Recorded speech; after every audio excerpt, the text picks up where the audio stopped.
ingin mempresentasikan hasil kerja kelompok kami yang membahas tentang aplikasi mikroba yang beranggota 3 orang. Yang pertama saya Anissa Saputri, dan yang kedua Miss Nia Watidaya, dan yang ketiga Nur Indah Giawa. Baik, di sini saya akan menjelaskan aplikasi mikrobiologi dalam bidang kebidanan. Menurut Skelegal, pada tahun 1994, beberapa bukti mengenai peranan mikrobiologi dapat dikemukakan sebagai berikut. Yang pertama ialah produk antibiotika. Penemuan antibiotik telah menghantarkan pada terapi obat dan industri obat ke era baru. Maka kini telah tersedia obat-obat yang manjur untuk memerangi penyakit infeksi bakteri.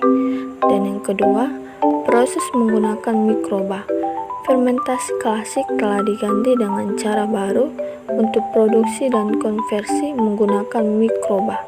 Senyawa karotenoid dan steroid diperoleh dari fungi. Dan yang ketiga adalah teknik genetika modern.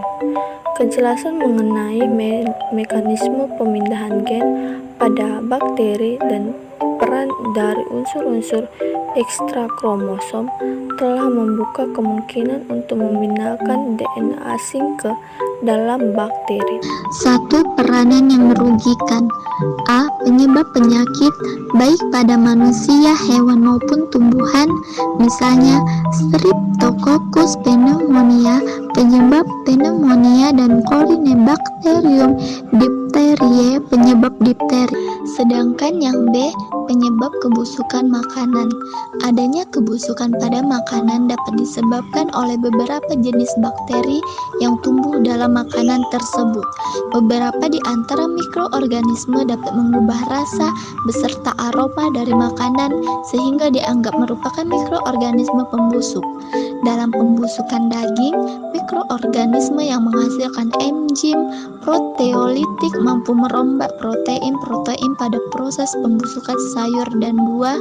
Mikroorganisme pektifolitik mampu merombak bahan-bahan yang mengandung begitu tinggi sehingga bisa menyebabkan keracunan merkuri, dan lain sebagainya. Informasi-informasi tersebut menyebabkan penurunan drastis jumlah bayi-bayi yang mendapatkan imunisasi dan secara langsung menyebabkan jumlah penderita infeksi kembali meningkat. Baik, saya akan menjelaskan mengenai peranan yang menguntungkan. Mikroorganisme membawa dampak yang merugikan bagi kehidupan hewan, tumbuhan, dan manusia. Misalnya pada bidang mikrobiologi, kedokteran, dan fitopatologi, banyak ditemukan mikroorganisme yang patogen menyebabkan penyakit dengan sifat-sifat kehidupan yang khas. Penggunaan mikroorganisme dapat diterapkan dalam berbagai kehidupan seperti bidang pertanian, kesehatan, dan lingkungan. Manfaat mikroorganisme dalam bidang kesehatan adalah dalam menghasilkan antibiotika. Bahan antibiotik dibuat dengan bantuan fungsi, actinomycet, dan bakteri lain. Antibiotik ini merupakan obat yang paling manjur untuk memerangi infeksi oleh bakteri. Manfaat yang sangat nyata digunakan dalam bidang kesehatan adalah pembuatan vaksin dari mikroorganisme yang digunakan dalam imunisasi. Melakukan imunisasi karena berbagai informasi yang beredar di masyarakat mengenai efek samping vaksinasi yang dapat terjadi, misalnya vaksinasi MMR yang menyebabkan autisme, sindroma, kematian bayi mendadak. Informasi-informasi tersebut menyebabkan penurunan drastis jumlah bayi-bayi yang mendapatkan imunisasi secara langsung dan menyebabkan jumlah penderitaan infeksi kembali meningkat. Imunisasi merupakan tanda cinta dan perwujudan rasa tanggung jawab untuk melindungi anak.